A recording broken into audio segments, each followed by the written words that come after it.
I'm Claudette Montana Pattison with FanNation Now, joined by Chad Jensen, publisher of Mile High Huddle. And Chad, the Denver Broncos took their second loss of the 2021 season to the Pittsburgh Steelers. Final score was 27-19. But Broncos fans are very frustrated. Is it time to hit the panic button? You know, I wouldn't normally suggest even thinking about that, but I think you got to at least be hovering over the panic button if you're a Broncos fan, because it's not just that the Broncos jumped out to a 3-0 start and then lost 2 games back to back. It's how they lost those games, and it's who they beat in the first 3. Remember, I mean, just going into their Week 4 game against the Ravens, which the Broncos lost, their first 3 opponents that they handled easily were a combined 0-9 going into Week 4. So everyone wondered, well, is it just that the Broncos have turned a corner, or was it just that they're basically feasting on bottom feeders?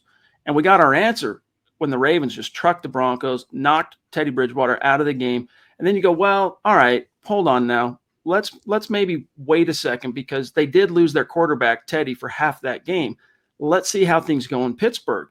And remember, Pittsburgh, no one was afraid of Pittsburgh going into this game. Everyone was saying that Big Ben was done and whatnot. And even though I was cautioning against that to Broncos fans who listen to my podcast, people jumped on that bandwagon. And yet it turns out the demise of Ben Roethlisberger has been greatly exaggerated.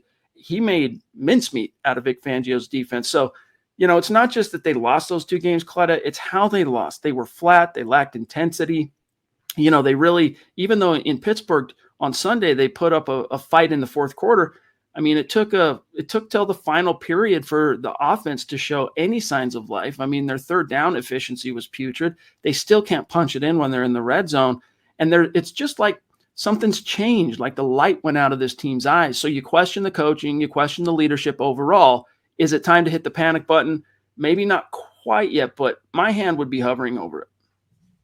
You mentioned questioning the coaching and the leadership. At this point, do you think Vic Fangio is in the hot seat? Has to be. I mean, George Paton got the GM job in January.